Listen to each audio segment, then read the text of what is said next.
Hey, everybody, Ian here.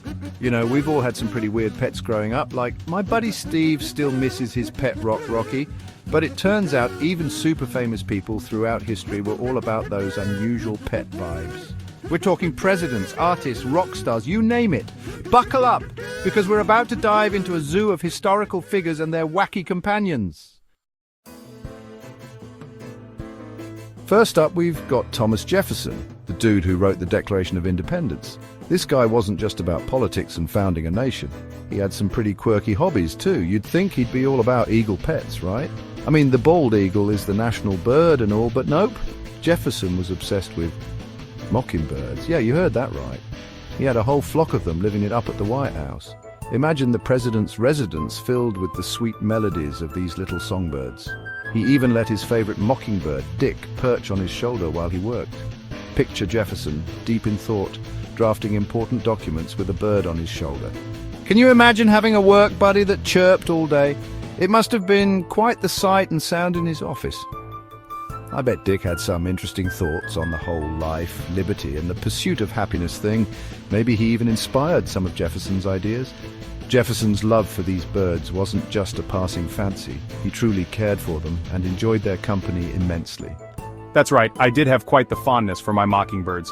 They brought a sense of joy and tranquility to my life. They were a delightful company indeed. Their songs were a constant reminder of the beauty and simplicity of nature, even amidst the complexities of building a new nation. Next, we've got Teddy Roosevelt, the OG tough guy president. Known for his larger-than-life personality and rugged lifestyle, Roosevelt was a man of many talents and interests. He wasn't just a politician, he was a cowboy, a soldier, and an adventurer. This is a man who loved boxing, hunting, and, wait for it, a pet badger. Yes, you heard that right. Among his many pets, which included dogs, cats, and even a one-legged rooster, the badger stood out. Yeah, you heard that right. Roosevelt had a pet badger named Josiah. This little guy was quite the handful. Josiah the badger was known for his feisty nature, and apparently he had a bit of a biting problem. He was a gift to Roosevelt's son, Archie, but quickly became a family favorite. One time, Josiah even took a chomp out of a congressman's leg. Imagine the chaos that must have caused in the White House. Roosevelt, with his sense of humor, probably found it amusing. I guess you could say Josiah was quite the character. He added a bit of wild charm to the already lively Roosevelt household. The White House was never a dull place with Josiah and the other pets around. They kept everyone on their toes. Haha, yes. Josiah was quite the character. Roosevelt's love for animals and his adventurous spirit made his presidency truly unique. He kept everyone on their toes, that's for sure. Roosevelt's legacy is filled with stories of bravery, humor, and a deep love for the natural world. Hold on to your melting clocks, because we're talking about Salvador Dali. This surrealist genius was rarely seen without his pet ocelot Babu.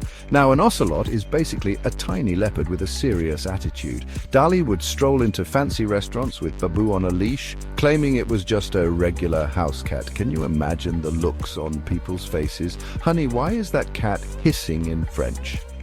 Babu was a true muse. The reactions were always priceless, my friend. Chapter 4, Elvis Presley, the king of kangaroos. Let's groove on over to the king of rock and roll, Elvis Presley. Now, Elvis loved his animals, but even he was surprised when he received a kangaroo as a gift from a fan. This kangaroo, named Red, apparently hopped all over the place, causing a ruckus at Graceland. I bet Elvis sang Hound Dog to him at least once.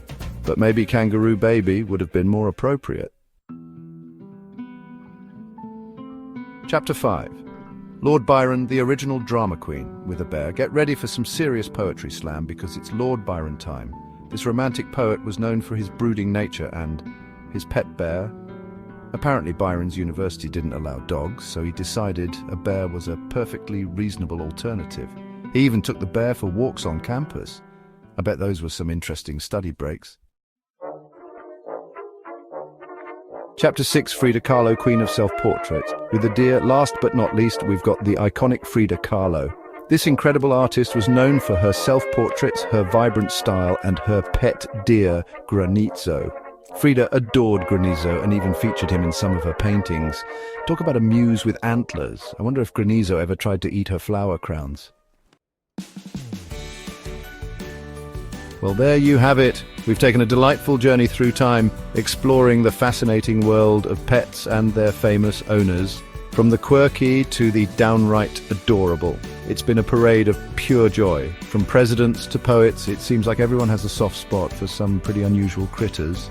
These historical figures weren't just known for their achievements, but also for their unique companions that added a touch of charm to their lives. It just goes to show that even the most famous people can have their quirks. Pets have always been a source of comfort, joy, and sometimes a bit of eccentricity. Now, it's your turn to share. Let me know in the comments what weird and wonderful pet you'd adopt if you could have anything in the world. Would it be something exotic or perhaps a creature with a unique talent? Would it be a capybara wearing a tiny hat, a singing sloth? The possibilities are endless and only limited by your imagination. A giraffe that gives surprisingly good hugs? Imagine the stories you could tell with such a unique pet by your side. Hit me with your best shot, share your wildest pet dreams, and let's keep the conversation going. Until next time, I'm Ayan, and this has been a walk on the wild side. Thanks for joining the Pet Parade, and remember, every pet has a story worth telling.